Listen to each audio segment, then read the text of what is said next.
The CBS Radio Mystery Theater presents...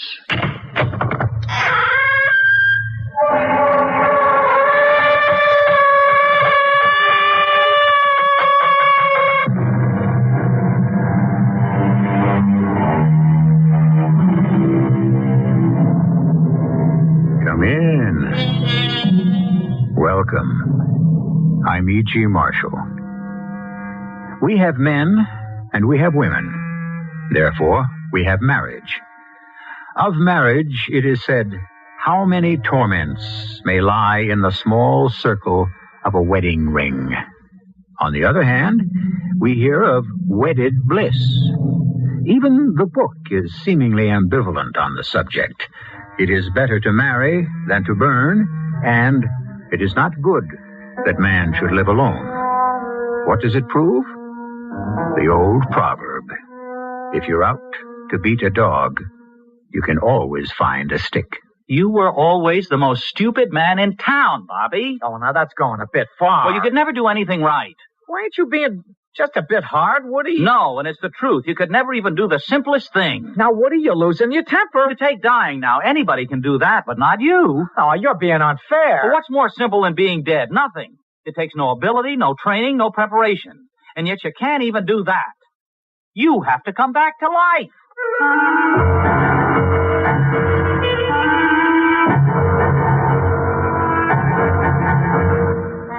Our mystery drama, The Ghost of San Juan Hill, was written especially for the Mystery Theater by Sam Dann and stars Jack Grimes and Marian Haley. I'll be back shortly with Act One.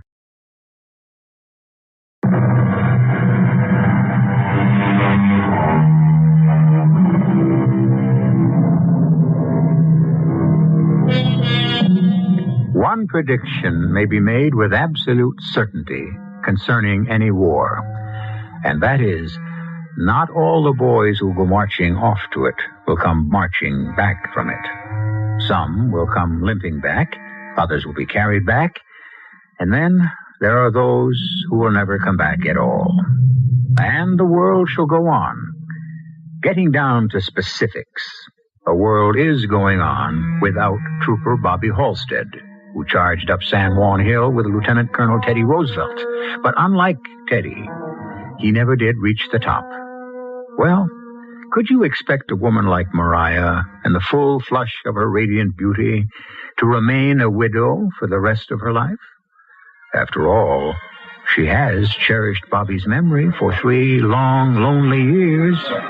In her fashion. Mariah, my dear, may I have this waltz? Woody, oh, you mustn't dance with your bride-to-be the night before the wedding. Is that a fact? Well, you shouldn't even see your bride-to-be the night before the wedding. Oh, is that a fact? I mean, we shouldn't be having this party. I mean, a thing like this, it just isn't done. Oh, you mean it's against the rule? Well, folks like us don't have to follow the rules. Why don't we? Because the rules are made for average, ordinary, everyday people. Uh-huh. Well, I always thought of myself as just folks. Oh, you were never just folks, Mariah. Even when you married Bobby Halstead, you married beneath your station. Oh, everyone thought I married above my station. Bobby's pa worked for the railroad, and my pa... Oh, now, he had an unfortunate illness. He was the town drunk. Well, that's all so far behind you, my darling. I mean, suddenly to decide to have this party the night before the wedding. Why, Woody? Why? Because I don't want anybody for miles around to get any sleep tonight. Well, why should anyone miss out on a night's sleep just because you and I are getting married? They'll be too excited to sleep after I make my announcement. What announcement? This announcement. Ladies and gentlemen, may I have your attention, please? Please, ladies and... My friends, I have an announcement to make. I have here a telegram. I should like to read it. Quote, shall be delighted to attend wedding and give bride away. Delighted. Signed, Theodore Roosevelt. Yes, indeed, ladies and gentlemen, the President of the United States. Woody! Oh, Woody, Is it true? My darling Mariah, Bobby died in Teddy Roosevelt's arms on San Juan Hill. He felt like a father to Bobby, and therefore to you. And he's going to give me away tomorrow. My dearest, see what begins to happen when you decide to marry me. All the strange and wonderful things.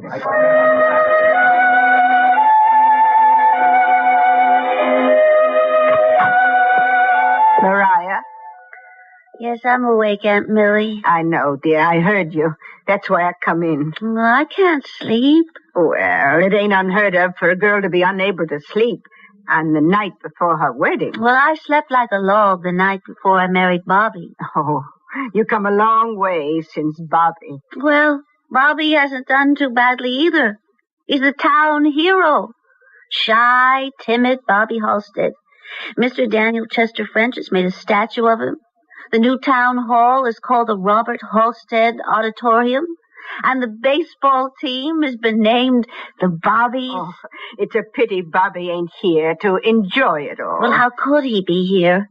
If he were here, he wouldn't be a hero, and none of this would have happened. Who would have believed it 5 years ago? Bobby's the town hero. And you are about to become the richest lady in the county. And just think, it's Woody Preston who's done it for both of you. Aunt Millie, you talk too much. Well, it's true, ain't it? If it wasn't for Woody, Bobby would never have gone off to the war. After all, the Rough Riders were a special outfit. Unless you were one of Teddy Roosevelt's cowboy friends or a college graduate or a rich man's son, you couldn't get into that outfit. Now, those are just rumors. Well, Woody enlisted. He was accepted, but at the last split second, he lost his nerve. He did not. He didn't. Well, what was it then? Well, the realization came to him that he was a pacifist at heart. Oh, sure. And that perhaps it was not really a just war. Mm-hmm. All right, be skeptical, but it is possible to receive a sudden enlightenment. Well, the enlightenment was, like you say, that he could have been killed. Say what you like, but it was a sincere change of heart on Woody's part. Now, let's try to get some sleep. Oh, sure. You'll need all your strength for tomorrow. Now, what was that supposed to mean? Good night, honey. Oh, she thinks she knows everything. Well, she doesn't. Oh, I'm so sleepy, thank goodness. Oh, I'm sleepy. Maybe now I can get some sleep. Mariah? But who? Mariah? Who's that? Mariah. Don't you remember? Who? Mariah. Bobby. It's Bobby. But it can't be. Mariah. Oh, Bobby.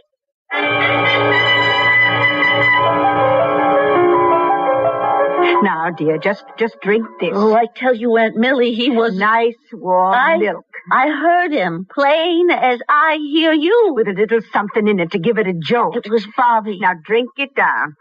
All of it down. That's it. Oh, just as plain as day there it was, his voice.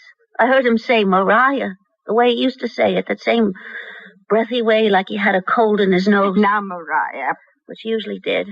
I heard him. You were dreaming. I was awake. You couldn't have heard him. He's dead. Oh, I see. You're saying he's a ghost. Yes. But there ain't no such thing as a ghost. Well, I used to believe that myself. Now, let me tell you what it was. Now, we were talking about Bobby, and you fell asleep, and you dreamed. No, you don't understand. Bobby's ghost was in this room. Now, Mariah, I won't let you talk such foolishness. Well, I'm being punished. Child, what are you saying? Punished for what? Well, read in your Bible about David and Uriah. Oh, what's all that got to do with And David did lust after the wife of Uriah. And so he sent Uriah into the thick of the battle. What are you talking about? Woodrow Bennett saw me walking on the street, and he wanted me. I won't have a niece of mine using them words. Wanted me. And I wanted him. And so we schemed how to get rid of Bobby. Fortunately, the war came along. Oh, yeah. Listen how I talk about a war, fortunately. Anyhow, we figured if Bobby could go and get killed. Mariah. And so Woody enlisted in the prestigious Rough Riders, and from then on, it was easy to get Bobby to take Woody's place, don't you see? Oh, we killed him. Now, look, no one forced him to go. He could have stayed home. No, we did force him. Poor Bobby, who never did anyone any harm. Oh, Aunt Millie, I'm frightened. Oh, that ain't fright, child. It's remorse. There's only one thing I can do. Call off the wedding. Oh, you can't call off the wedding. President Theodore Roosevelt's coming. No, I'll have to spend the rest of my life trying to make it right with Bobby. I'll become a nun. Oh, that's doing it rather strict, ain't it? Well, then I'll spend my life doing good works for the poor, and I'll go to the veterans' hospitals where our brave boys... Mariah, and listen. after I spend a lifetime atoning for my sin, maybe then Bobby will find it in his heart to forgive me. No, well, honey, you just lie here, quietly. And don't say another word. Just relax. Relax.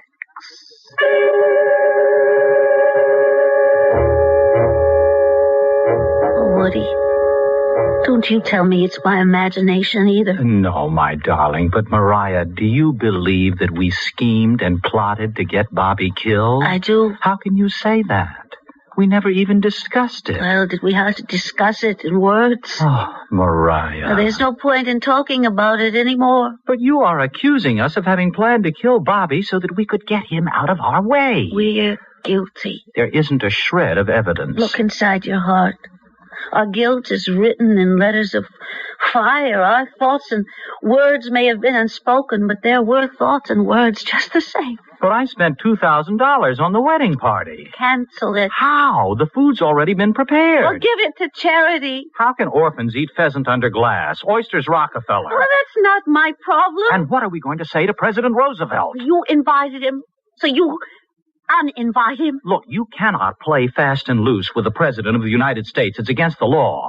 You invite him here to a wedding, there's got to be a wedding. Or what happened? Oh, now look at this ridiculous situation, Mariah. You want to call off our wedding because you imagine you heard the ghost of your first husband. I tell you, Woody, I did hear him. And what if you did? What could he do? You're behaving like an ignorant, superstitious, uneducated... Oh, now that's starting to come out. No, I didn't mean to imply that you... Mariah, please snap out of it. Admit what every sane, sober, right-minded individual knows for a fact. There is no such thing as a ghost. Woody. Huh? Woody. What was that? Listen. Woody. Oh. Woody. Oh, no. It's his ghost. It's Bobby's ghost.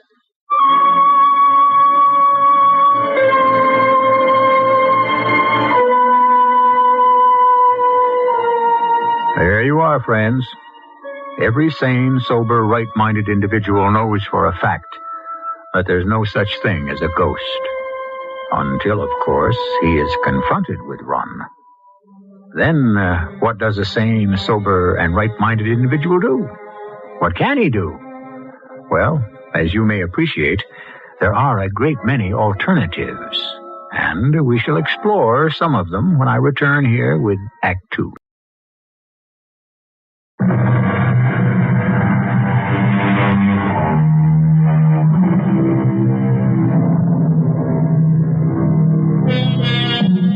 The dead, we are given to understand, leave us forever. We, when our time comes, will go to join them. They, on the other hand, can never return to join us. The proposition seems so elementary and basic that one could hardly call it to question. And yet, what has been happening in Mariah Halstead's bedroom? Not only has she heard the voice of her dead husband, Bobby, but her future husband, Woody, has also just heard it. Woody. It is he. It's him. It's Bobby. I told you. I told both of you. Now what do you say, Woody? And you, Aunt Millie? Land sakes alive. Bobby? Is Is that really you? It's me, Woody. Oh, no. Oh, no. Oh, Bobby, forgive us. Forgive me. I mean, please, forgive Mariah. Well, sure. Sure, I forgive you. I see him. That's you, Bobby, standing by the window. Bobby in his Spanish war uniform. Bobby. The ghost of Bobby come back home. You've been sent back. Yeah, I guess I was sent back. Oh, and I know why. As a warning to Mariah and me, to remind us that we must repent for our sins. Well, now, Woody... Well, we have sinned, Bobby. Yes, Bobby. We may lie to ourselves, but we sinned. The minute I laid eyes on Mariah, I fell in love with her. And I fell in love with him. But she was married to you. And so he tricked you into joining the Rough Riders. You've got to forgive us, Bobby. Oh, Bobby, we'll spend the rest of our lives in repentance and prayer. We'll never look at each other again. That's punishment, isn't it, Bobby? That's punishment enough. Oh, Bobby, you were such a good man, such a great heart. So kind, so decent. So gentle. Well, ain't you going to say nothing, Aunt Millie? Well, if I keep thinking, something will come to me. Bobby, how long will you continue to haunt us? I ain't going to haunt you at all. You mean you're going back? Oh, no. I can't go back. It's too hot. Hot? You mean you were sent to the other place? What other place? I'm talking about Cuba. Cuba? I ain't about to go back there. Cuba? Is that where people go these days, after they die? Well, don't ask me where folks go after they die. All I know is Bobby, darling, you of all people should know where folks go after they die. Why should I? Well, because you're dead. Who's dead? You are. Who says I'm dead? Everybody, Bobby. The War Department. Teddy Roosevelt. Well, you died on San Juan Hill. No, I didn't. Bobby Halstead, now stop this foolishness and look me in the eye. Yes, ma'am, Aunt Millie. You mean you ain't a ghost? No, ma'am, I ain't a ghost. That is impossible. Why is everybody so ready to believe I'm a ghost and so unwilling to believe I'm alive? Because... Can you touch a ghost? Well... Can you feel a ghost? Well, come on, touch me. Feel me. Oh! Come on. No, don't come near me. Now, you come over here, Bobby Halstead. Yes, ma'am. Well, I'll be. Yeah. It's true. Bobby, you are alive. That's what I've been trying to tell everyone. Alive? Bobby, you can't be alive. You've got no right to be alive. Alive, Bobby? I mean, you just can't. I mean, what business have you got being alive? Yeah, well, Couldn't you ever do anything right in your life, Bobby? Couldn't you even get killed properly? Woody. I mean, most people who die do it right. They stay dead. Woody's naturally upset, Aunt Millie. I mean, we all are. But when you get yourself killed, you have to come back. But I haven't come back from any... Well, what do you call this? You're as substantial as I am. That's because I never been gone. I never been dead to start with. And the Army, and Washington, D.C., and the President, all of them are wrong? They ain't wrong exactly. They just made a mistake. Oh, you see, the way I got it figured, they must have got me mixed up with someone else. Who? Billy Homestead. Your Homestead does sound something like Halstead, don't it? And me and Billy, well, we were great pals, and we were both short and red-haired, and we did look a little bit alike. Billy Homestead? Well, who yeah, is... I'm coming to. Now, you know I couldn't hit the side of a barn with a carbine or with a Craig Jorgensen rifle, and Billy, he was worse. So to keep us from killing everyone in the outfit, they made us messengers. And we were attached to Colonel Roosevelt's headquarters. And when he wanted something done, he'd say, "Trooper Halstead, my compliments to General Shafter. Tell him I need 100,000 rounds of ammunition." Or, "Trooper Homestead, my compliments to Colonel Wood," and, so forth. You follow this? It really isn't complicated. Well, Colonel Teddy never could keep the two of us straight. He'd call me Homestead, and he'd call Billy Halstead more often than not. All right, but how did you get... You have to understand all this, because if you don't, you'll never understand how the rest of it could have happened. All right, we understand. It was the morning of July 1st, 1898. 3 years ago, the morning of the Battle of San Juan Hill. Oh, honestly, Bobby, you can wear a body's patience. Get to it. Well, we were drawn up along the bottom of the hill. It was such a beautiful morning. The sky was a deep, deep blue, and the sun was like gold. And the whole place was alive with nature. The birds singing, the crickets chirping, and suddenly there was a shot from the top of the hill, and then another, and then still another, and before we knew it, there was firing by volley. And the next thing I knew, Colonel Teddy was waving at me to come to him. Keep your head down, Trooper Homestead. I'm Halstead, sir. That's what I said, Homestead. Now, son, we are going to take this hill. Yes, sir? By assault.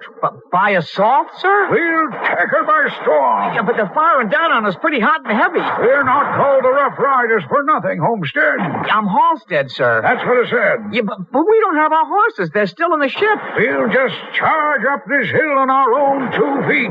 Well, there's an awful lot of fire pouring down from the top of this hill, sir. Now, my boy, I've been watching you for a long time. I like your courage. I want you by my side when we make the assault. Me, sir? Yes, my boy. I want you to be my flag bearer. Yeah, but Now the flag's back at the headquarters tent, Homestead. Hey, sir, my name I is... want you to run back there just as fast as your legs can carry you. And get that flag. And up that hill we go. I ran back to the headquarters tent and picked up the flag and started back toward the hill. Old Glory was waving in the breeze. I felt awful proud and patriotic holding her. And then as I approached the hill and heard the firing, I suddenly become frozen stiff with fear. It was bad enough running up that hill with just that Craig Jorgensen rifle in your hands, but with the flag, I'd be a target for every sharpshooter in that Spanish line. I'd be killed, and I didn't want to die. No, I didn't want to die, and therefore I knew I just couldn't go back there, back to Colonel Teddy's side and move up that hill with him. But he had given me an order. I had to obey. What was I going to do? If I charged up the hill, I'd be killed. If I didn't, I could be shot for disobeying. And one way or another, I was sure to be dead.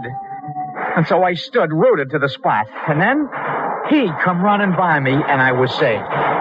Hold there, Billy Olmsted. Why, Bobby Halstead, what are you doing there? Oh, I got the regiment flag, and I'm returning to duty. We're taking San Juan Hill today, and I'm to be the flag bearer. You? Who said you was to be the flag bearer? Well, I'm the one's got the flag, ain't I? Who told you to get the flag? Colonel Teddy. Colonel Teddy told you to get the flag? Well, yeah, well, never mind. Well, never mind what?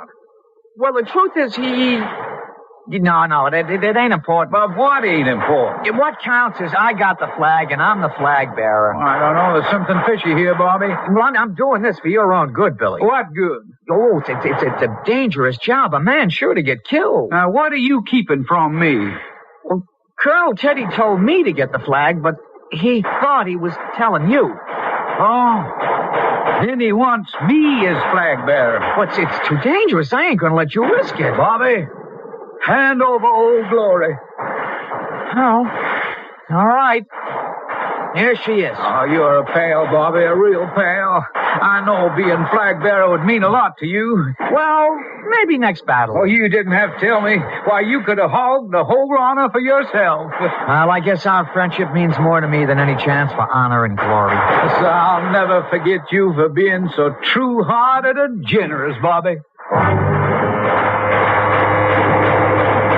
Well, he took Old Glory, and he run her back to where Colonel Teddy was waiting to start the charge. And then I could hear the bugles. And with Colonel Teddy leading the way and Bobby Homestead besides him holding the flag, the Rough Riders just stormed up that hill into the teeth of the shot and the shell. It was a heart-stirring sight, especially for a fellow that was safely out of range, because I wasn't going up there. Wild horses couldn't have dragged me up there. Then I saw the flag fall down. Billy. And I felt a dull, heavy blow against the back of my head, and for a long time, it seemed like I didn't know nothing at all, and then I opened my eyes, and I was lying on a bed in a little room. Tío Salacaín, deja de dormir. Ay, so. What happened to me? Oh, es americano. Where am I? You are in my house, senor. Oh, are you? A friend, Call me Tio Salakane, Uncle Salakane. And this is my niece, Anita. My head. Oh, you should not try to talk. Senor, we found you on the battlefield. Near the battlefield. A stray shell fired from one of the American ships in the harbor. I don't remember. You should rest. The harbor? What harbor? What battlefield? Where am I? In Santiago de Cuba, senor. Cuba? Ain't there a war with Cuba? No, with Spain. That's it. I must be an American soldier. What? Why don't I remember? You are becoming excited. I know. Look in my pocket. Your pocket? In my pocket, I got my pay book, my soldier's pay book. In my shirt pocket. Your shirt? My clothes. Where are my clothes? What happened to my clothes? Well, it seems that when we found you, senor, you were... naked. I am ashamed to say, senor, that there are people who, very bad people, they prowl the battlefields and they rob the dead and the wounded. Oh, yes. Well, call the United States Army. Bring me to the man... That might not be good for you, senor. Why? Well, there are so many deserters and smugglers and criminals that until you can prove who you are, it may go badly. Oh, yes, we have seen them hang people. Just because you are an American does not mean you are an American soldier. Think. Can you recall anything about yourself at all? I can't remember anything. I don't know who I am. What's going to become of me?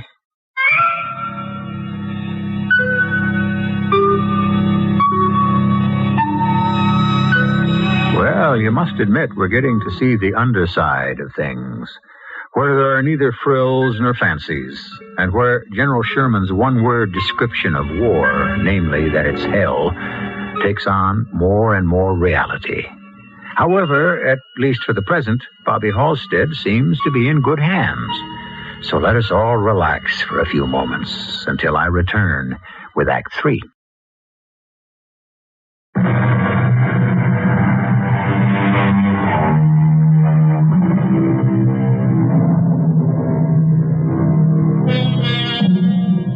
War will throw everyone and everything into a state of disorder and confusion. And if you're dealing with folks who are confused to begin with, well, the Spanish-American War was only a little war, as wars go. But it has already disrupted the affairs of all the characters in our story. To continue the confusion... But what's to become of me? Well, senor, in time you may recover your memory. Time? How much time? A few days, several weeks, if not 4 or 5 months, perhaps a year or two, if not more. And meanwhile, I'll probably be listed as a deserter. That is possible. Unfortunate, but possible. Oh, great. Oh, this is great. And then when I remember who I am, I'll report to the United States Army and be court-martialed, maybe even shot. Oh, perhaps not. What do you mean, perhaps not? You think they'll believe I lost my memory? They'll say, no, you did it to get out of fighting. On the other hand, when and if you recover your memory, it may turn out that you are not a soldier at all. Perhaps you are a smuggler or an escaped American criminal. Oh, that's fine. Oh, yes, that's just dandy. But what am I going to do? Do? Why, senor, do nothing. It is quite pleasant here, and I and my niece Anita shall do everything in our power to see that you are comfortable.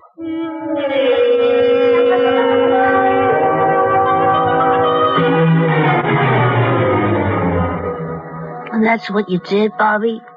You stayed in the house with that girl? Well, what else was I to do? But you were a married man. Her uncle was there. He was a chaperone. No, I suppose she was beautiful. Oh, yes, she was. She surely was. And what happened was she fell in love with me. Bobby Halstead. Yeah, I'm trying to tell you the truth. I was forced to stay there. I had to be in hiding till I could find out who I was, and so, well, what? One thing led to another. Is that so? Cuba is a very romantic country. I mean, 3 years had gone by. 3 years. I was sick a long time. I mean, I'd been hit in the head, you see. Well, one night, Tio Zalakin says to me, Yankee, they called me Yankee. Yankee, we must give a thought to your future. Well, that's what I've been doing all this time, Tio Zalakin, just sitting and sweating about it. Well, suppose you never find out who you are. I've got to, Tio. And yet so much time has passed. Who can guarantee the future? Oh, nobody, I guess. Ah, but you are wrong. I can. Huh? You see, when I saw you lying there on the field of battle, I said to myself, there is a fine young fellow. Did I not say that, Anita? Oh, yes, Tio. You did say that. And I further said, if this one lives, he will make a good husband for my niece Anita. You remember, Anita, I said that. Yeah, but I don't know if I... If you love Anita, who says you have to love her? Could you find anyone prettier than Anita? But it's of no use when Anita wants something. I appreciate her affection and all. When Anita saw you lying on the battlefield, she said to me, Tio, I want that one. You know, Senor Tio, something bothers me. You told me that after a battle, all kinds of thieves rush onto the field to strip the bodies. I believe I said that, yes. What were you doing on that battlefield? I was stripping the bodies. You were? Of course. And Anita was helping me. Then you took my clothes and my equipment and sold them. Of course. How can you just stand there and say, of course? One must make a living. We are thieves. Our forefathers before us were thieves. It is the only trade we know. My paybook. You saw my paybook. Oh, yes. Couldn't you have saved it for me? Oh, but Yankee, a USA paybook, it is worth a fortune. Well, couldn't you have at least read my name so I'd know who I am? I am so sorry. I do not even read Spanish. How can I be expected to read English? Is that not a fact, Anita? Yes, it is so. Shrapnel. Why was I so sure I was hit by shrapnel? Now, for all I know, I could have just been standing there and you came sneaking up behind me with a club. Oh, Yankee, you trust nobody. But marriage will make a new man of you. Besides, you have no choice. How will I make a living? How will I support my wife? Enough of these excuses. You will never remember who you are in reality. And who you are right now pleases Anita. So, you and I will enjoy ourselves here at the old homestead while Anita steals something for our supper. Wait. What is it? That word. What word did you just say? Supper? No. Steal? No. We'll enjoy ourselves at the old homestead. Yes, I said that. Homestead, that's my name. Huh? Your name is Homestead? No, my name is Halstead, Bobby Halstead. Colonel Teddy called me Homestead, and he called Homestead Halstead. And that's who I am, a rough rider, and I'm married to Mariah, and I'm going home. And here I am. Now you know what happened. Teddy must have seen poor Billy Homestead get killed, and he thought it was me. Then you are the hero after all. It was Billy Homestead. It was all a mistake. Now, just a moment, Mariah, my dear. We must never make hasty judgments. Bobby, what are your plans? Well, my plans are to come back to my wife and my life here. That may be somewhat awkward. You see, Mariah and I have made other plans. I appreciate we may all have some problems, but after all, I ain't dead. But you are dead, Bobby. You're a dead hero. What happens if it develops that you were a live coward? Yeah, I'm not sure I care about that, Woody. What's going to happen to that statue of you holding the flag, the one in front of the town hall? And what about that new auditorium? Robert Halstead Hall. And the baseball team. You simply can't let everyone down. But I can't help it if I'm alive, and I didn't ask folks to make a hero out of me. But they went ahead and did, Bobby. You are a hero. And a hero has responsibilities. What responsibilities do I have? Well, right now, your only responsibility is to be dead. Oh, you should see that statue, Bobby. It's enough to make a tear come out of your eye. You look so noble. You're such an inspiration, especially to the kids. Think of the kids. Your problem is you're too self-centered, Bobby. And the baseball team, Bobby. I mean, they were never worth shucks. But since they started wearing your name lettered across their chest... Well, it's like that heroism has just been rubbed off. They're champs, Bobby. League champs. Well, yeah, but what do you want I should do? You'll just have to stay dead. So you and Mariah could get married? Oh, Bobby, darling. Are we asking this for ourselves? It's for you. For your name, for your reputation. Yes, this thing is bigger than all of us. That's why you'll have to stay dead. I ain't doing nothing of the kind.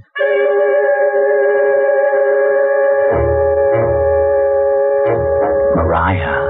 Woody, what are you doing in here? We have to talk.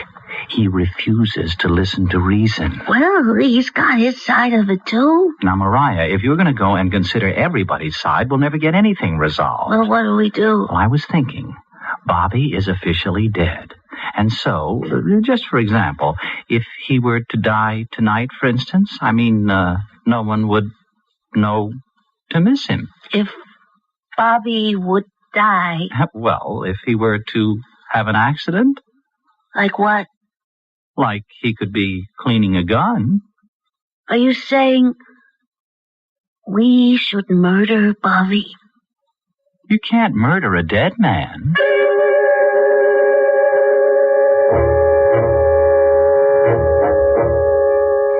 Bobby. What? Oh, it's you, Aunt Millie. You decided what you want to do? I don't know why I have to decide. Well, I'm just thinking of you, Bobby. What's there to think about? Bobby, you realize what life in this town's gonna be like. Well, like it always was. Oh, no. You're being worshipped now, Bobby. So that's great. Yes, but you must understand, the higher folks raise you up, the lower they cast you down. And when they discover you ain't a hero after all, that you didn't die carrying the flag up San Juan Hill, well, they're gonna feel they've been had. But I wasn't the one who... Oh, sure not. They done it to themselves, which means they'll be madder than ever. How mad? Very mad. Lynching mad?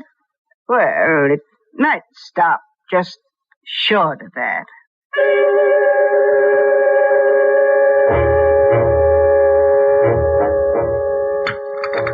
Well, we have to settle this. Oh, not till everybody's had breakfast. Aunt Millie, President Roosevelt's going to get here any minute. Bobby, don't you see how many people you'll be putting out if you spoil the wedding? Yeah, but what happens to me? Well, you can go back to Cuba, to your lady friend, Anita. That wasn't my fault. A likely story.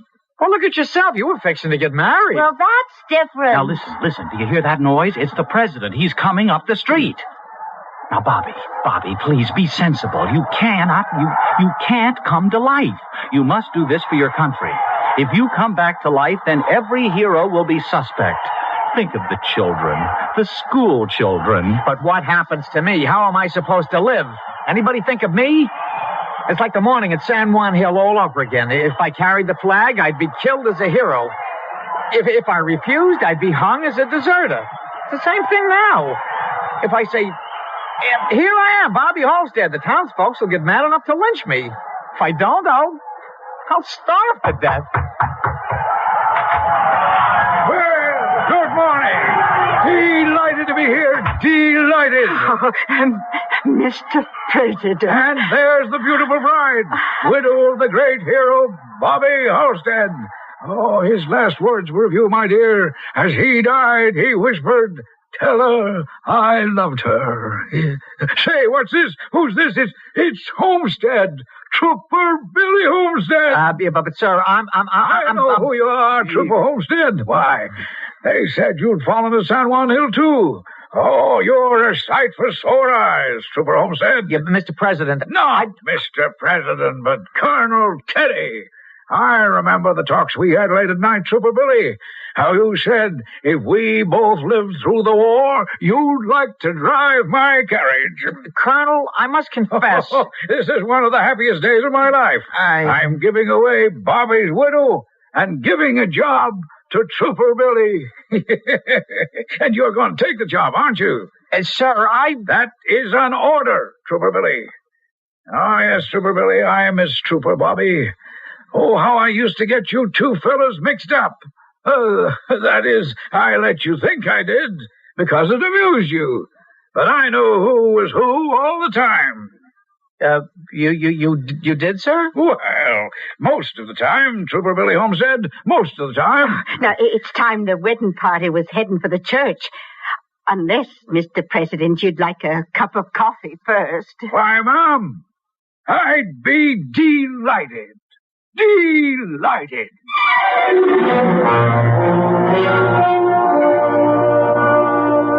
And so they were married. Mariah and Woody, that is.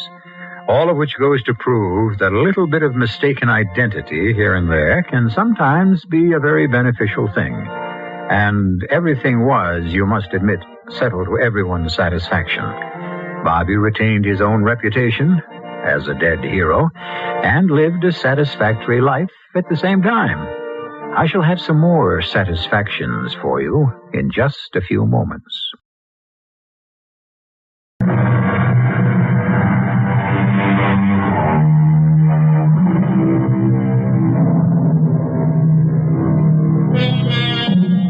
Well, is it better to be a live coward or a dead hero? The problem has been debated pro and con for centuries, and the answer still eludes us. Perhaps there is no answer. It could very well be that these are choices that each man makes according to the dictates of his innermost nature. However, you must admit, we have added something new to this age-old controversy of live coward versus dead hero. We have presented you with a character who was able to be both, and at the same time. Our cast included Jack Grimes, Marian Haley, William Redfield, Bryna Raeburn, and Ian Martin. The entire production was under the direction of Himan Brown. And now, a preview of our next tale. Then I saw your ladder. What luck! Imagine a ladder hanging over at night on a ship anchored out here. Oh, didn't you realize that you were giving yourself up? When I saw a man's head looking over, I thought I'd swim him away and leave him shouting in whatever language he used. English would be the most dangerous. But you spoke so quietly. Almost as if you'd been expecting me. That's why I held on a little longer. I was glad to talk to someone who didn't belong to the Sephora. You are a fool. Don't you know that they'll come looking for you? Of course. Captain Archbold will have a search party out at daybreak. Yes, and I am the first person he'll come to see. Sign me on as a member of your crew. Aren't you about ready to take off? You are out of your mind. My crew is complete, and we can't weigh anchor without a breeze. Why, we may be here for days. Then my goose is cooked. This is E.G. Marshall inviting you to return to our Mystery Theater for another adventure in the macabre. Until next time, pleasant dreams.